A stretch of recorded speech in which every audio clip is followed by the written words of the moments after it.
okay?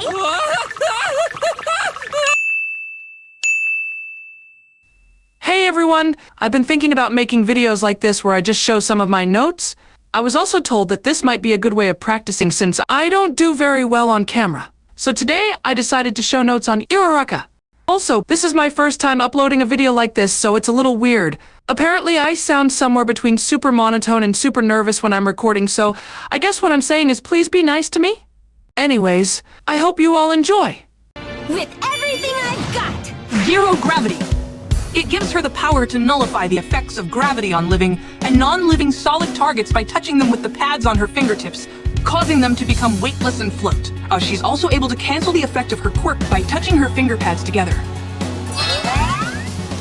Her quirk's main drawback is that if her upper weight limit, which is around 3 tons, is exceeded, or if she floats herself, she could suffer from severe nausea.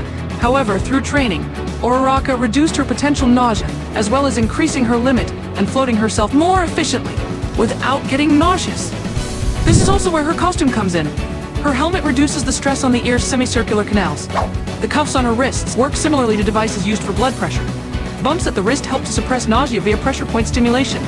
The neck brace on her suit also serves this purpose. Pressure point bumps help reduce the severity of things like headaches. Her boots serve the purpose of cushioning landings from high places with shock-absorbing, cushiony material around the toes and springs in the heels. Also, the cuffs have recently been upgraded with grappling hooks. Ultimate moves. Comet Home Run. After touching some rubble and a pillar, she uses the pillar to hit the rubble at opponents. Comet Home Run! Meteor Storm. After floating a bunch of collected rubble around her, she releases them all at once, making a powerful attack from above.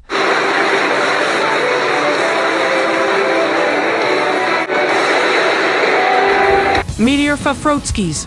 With a teammate, debris and rubble can all be thrown at an opponent. This is somewhat a more multi-ranged version of Meteor Storm. Zero Satellite! After making a bunch of objects float, she then uses her grappling hooks to slam it all at opponents. Spacewalk. After making herself float, she can pull herself towards an opponent with her grappling hooks, closing the distance between them. Gravity Plus. After touching an opponent to make them float, she then grabs them by the arm and throws them over her shoulder to the ground. This move utilizes gunhead martial arts, or GMA, which is effective in close-range attacks and restraining or incapacitating opponents. The objective is to cause the submission of the opponent as soon as possible, immobilize, neutralize, facilitate, or disarm.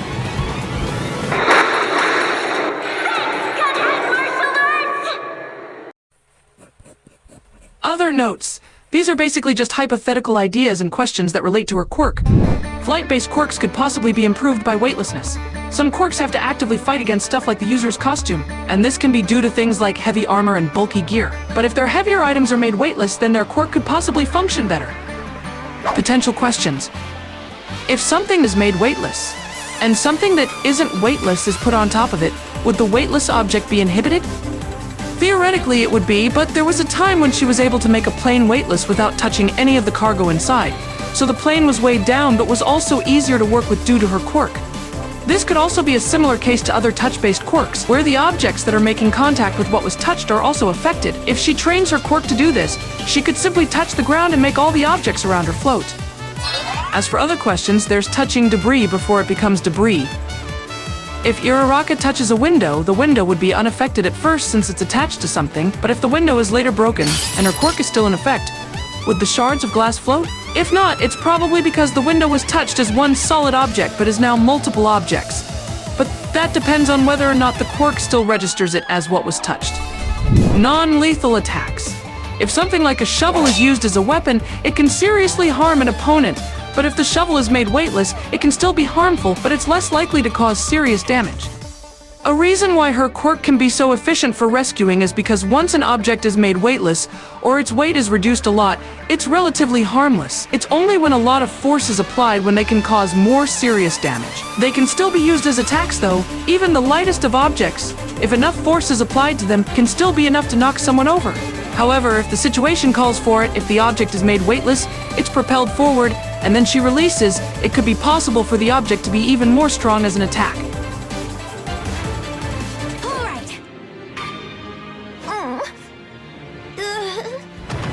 open hand strikes. One of the greatest advantages of an open hand strike is the ability to quickly grab the opponent to perform a follow-up, such as a throw or a pull into another strike. In terms of effectiveness, some people say that palm strikes can actually produce more energy than a punch with far less risk of injury to the striker's own hand. A quick palm to the forehead or side of the temple is almost guaranteed to cause a few-second blackout and knock a person off balance. In Uraraka's case, though, one of the advantages comes not just from the palm, but from the fingertips. With one simple hit, she literally sends an opponent flying! In addition, this could also be used to strike weightless bits of rubble for a long-ranged attack. By attaching a piece of rubble or other heavy objects to the end of a grappling hook, it can be swung around like a mace with the weightlessness of a balloon. While her quirk is limited to solid targets, who's to say that she can't train her quirk to make other things weightless? Liquids, for example. If something has mass to it, her quirk has the chance of taking effect, at least in some capacity. Large, normally heavy weapons and tools.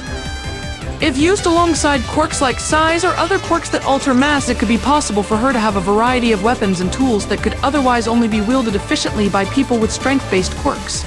Things like giant hammers, swords, shields, etc. Granted, a lot of this is hypothetical, but the possibilities with her quirk can seem infinite, which I guess is super fitting.